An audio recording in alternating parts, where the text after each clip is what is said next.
dificuldades nas atividades, qualquer coisa, já sabe, né? É só me chamar no WhatsApp que a gente tenta sanar essas dúvidas aí, tá bom? Hoje nós vamos falar um pouquinho de coesão, que é a continuação dos assuntos anteriores, tá? O que seria coesão? Coesão, gente, como eu disse nas aulas anteriores, são todos aqueles mecanismos linguísticos que nós utilizamos para deixar o texto de uma certa forma amarrado, né? Ou seja, sem repetições, sem problemas na estrutura, com conectivos corretos entre uma frase e outra, etc. Então aí eu coloquei, ó, diz respeito a todos os meios pelos quais um texto se processa a ligação entre os seus componentes, palavras, orações, frases e parágrafos, de modo que transmitam corretamente a ideia apresentada. Então a coesão nada mais é do que a ligação entre as palavras e as orações para que elas não fiquem repetitivas e nem cansativas, para que o seu texto fique todo costuradinho. Eu me lembro até que eu dei o exemplo das suas roupas. A sua roupa ela só consegue se encaixar no seu corpo porque há uma costura. A coesão é a costura do texto.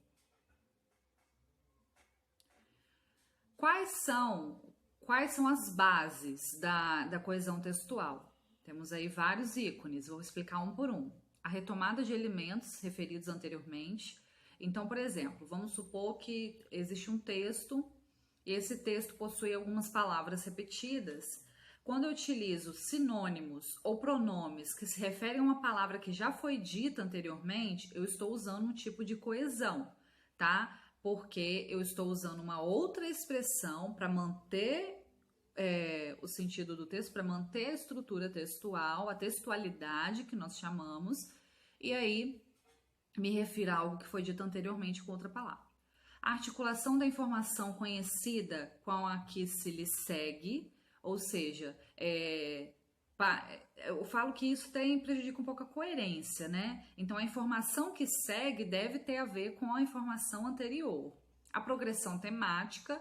Afinal, se você está utilizando de mecanismos linguísticos, isso quer dizer que a temática precisa progredir, precisa haver não posso dizer, algo relacionado com sentido, né? Porque, como eu disse, existe a coesão e coerência, só que os dois andam juntos, tá? Se você não utiliza coesão, a coerência acaba sendo prejudicada, muitas das vezes. Utilização de conectores, que são os conectivos que eu disse para vocês na última aula, como além disso, mas, porém, contudo, etc. A relação temporal entre as situações expressas. Temporal é relação de tempo mesmo. Aí nós temos dois tipos de coesão. A coesão gramatical e a coesão lexical. A coesão gramatical está se referindo a questões gramaticais dentro da própria frase. Aí nós temos aí, ó, deixa eu pegar aqui o pincel. Ó, a coesão gramatical vai se dividir em referencial, frásica, interfrásica e temporal. Vou explicar uma por uma, tá? E a lexical tem a ver com conjunto, léxico significa o conjunto de palavras. Então, a lexical é por reiteração ou por substituição, sendo que essa reiteração pode ser por sinonímia, antonímia, e substituição hiperonímia ou hiponímia, tá? Nós vamos ver tudo isso hoje. Coesão gramatical. A referencial, gente, nós chamamos essa coesão referencial do seguinte, na verdade ela vai se dividir em duas, em anáfora e catáfora. O que seria essa referencial? É aquilo que eu acabei de explicar para vocês. Utilizar algumas expressões que se referem a algo que já foi dito ou que ainda vai ser dito, tá? Aí nós temos o exemplo. O primeiro exemplo é a coesão referencial por anáfora. Se você tiver dúvida de decorar esses nomes, é só você lembrar. Anáfora começa com an, com an, que significa não, desculpa, que é um recurso que se refere a termos que foi dito antes, tá? Então, antes, anáfora, tá?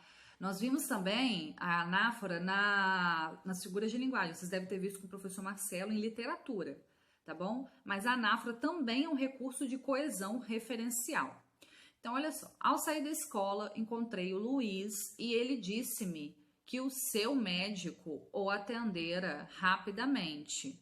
Então, olha só. Nós temos 3 pronomes que se referem a uma palavra dita anteriormente. Quais são eles? Ó. Encontrei o Luiz e ele. Ele quem? Quem disse? O Luiz, que já foi dito antes, tá?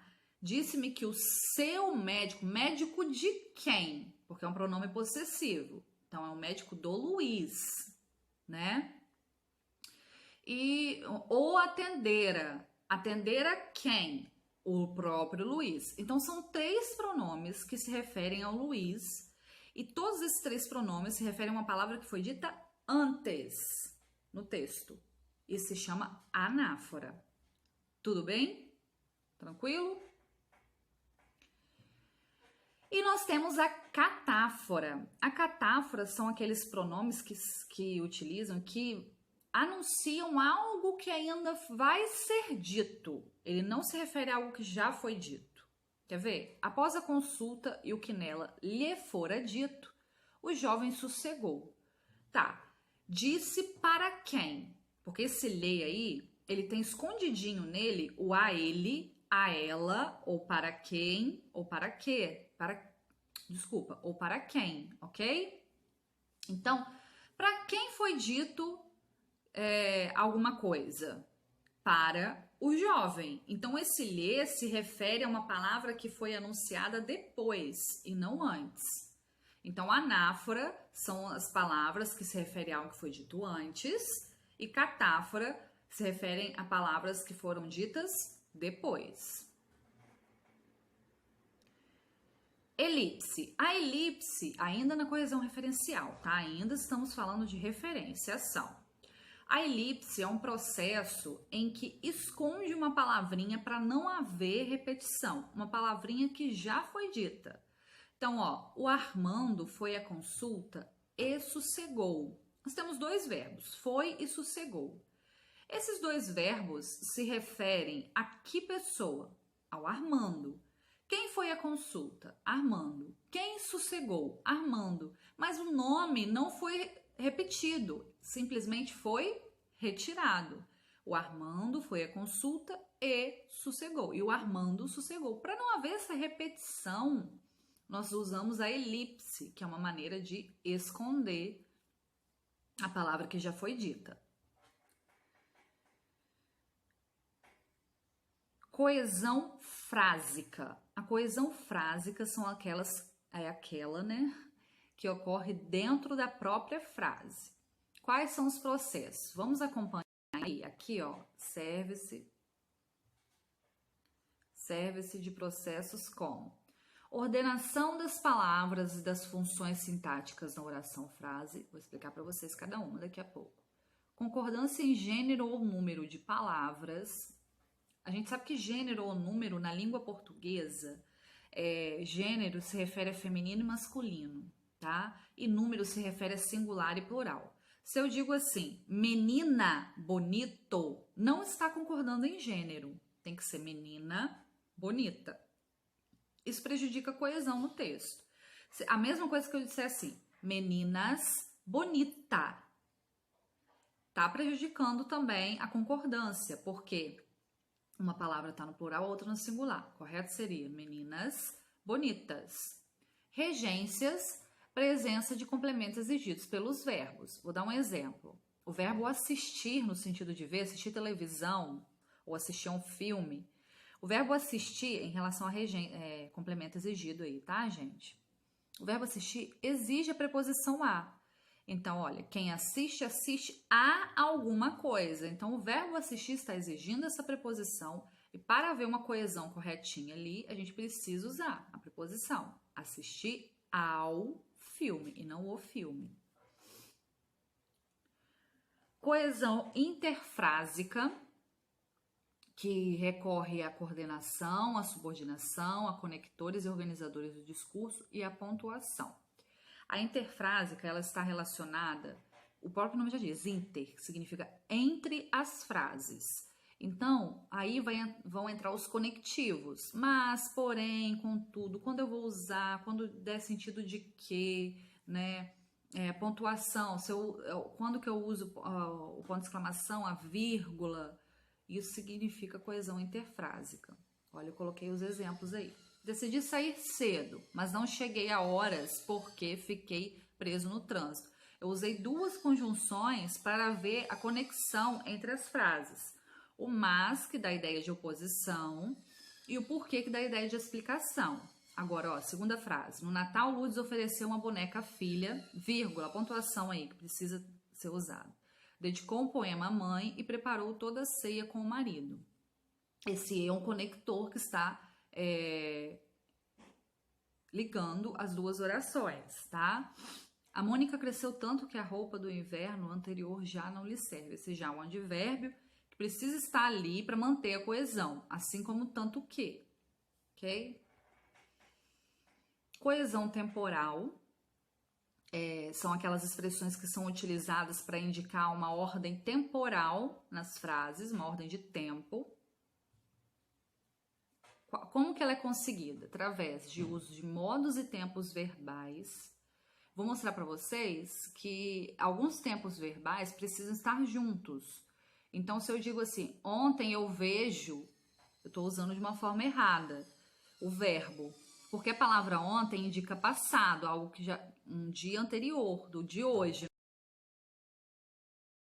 no caso, certo? Para manter a coesão do texto. Do recurso a advérbios, da utilização de expressões preposicionais com valor temporal, do uso de datas e marcas temporais, do recurso a articuladores, indicadores e de ordenação. Olha aí o exemplo. Tinha decidido sair cedo.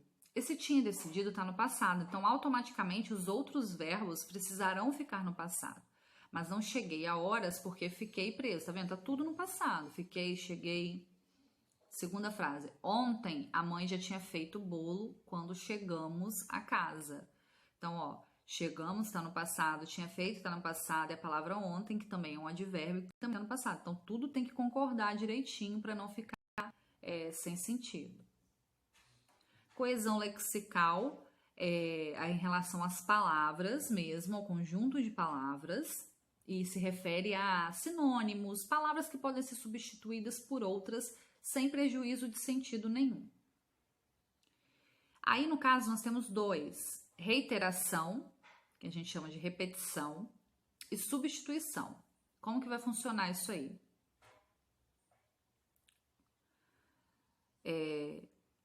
Peraí, vamos passar para eu explicar para vocês.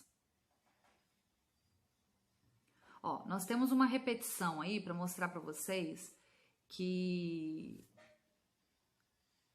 a reiteração é reiteração, tá? No caso, nesse caso, a repetição é a reiteração. Essa repetição, ela é utilizada para questões assim, para textos mais emotivos, que querem enfatizar algum sentimento, alguma coisa. A substituição não, substituição em textos mais informativos que precisam manter a coesão do texto, tá? Então, a substituição a gente pode ser por sinonímia, que nada mais é o quê? Palavras sinônimas, palavras com sentido, por exemplo, relevante e importante. São duas palavras diferentes, mas que têm o mesmo sentido. Palavras sinônimas. Antonímias são palavras antônimas, que possuem sentidos contrários, tá? A hiperonímia e hiponímia, elas andam juntas. A hiper, só você lembrar que hiper é algo grande, tá? Então, o hiper é uma palavra que dá origem a outras palavras. Por exemplo, veículo. Veículo pode dar origem a automóvel, motocicleta, bicicleta, várias coisas, ônibus, né? Várias outras. Então, a hiperonímia é o veículo e a hiponímia são aquelas palavras que originam da hiperonímia, tá? Olha aí o exemplo. A palavra é a alma, a palavra é força, a palavra é o poder do homem. Quando serve para indicar, dar uma ênfase em alguma parte do texto, utiliza-se a repetição, a reiteração. A sinonímia, olha, o homem vive também das suas memórias. São as lembranças que o fazem renascer. Então, para não repetir a palavra memórias, ele colocou lembranças, que é uma palavra que tem o mesmo sentido, uma palavra diferente, mas que tem o mesmo sentido de memórias. Antonímia: ao ver a caixa cheia, desejava no seu íntimo que estivesse já vazia. Cheia e vazia são palavras antônimas, com sentidos contrários, tá? Hiperonímia e hiponímia que eu disse para vocês. Aí, no caso, olha, nós temos árvore como um hiperônimo. As árvores são um bem preciosíssimo. Além da madeira, as macieiras, as pereiras, as laranjeiras, etc., oferecem-nos deliciosos frutos. Então, macieiras, pereiras e laranjeiras são hipônimos de árvores, que árvores, no caso, é o hiperônimo, é a palavra maior que dá origem às outras palavras, aos outros tipos de árvore. É isso, pessoal. Qualquer coisa é só me chamar no WhatsApp para qualquer dúvida, tá? Em relação às atividades. Um abraço, fiquem com Deus.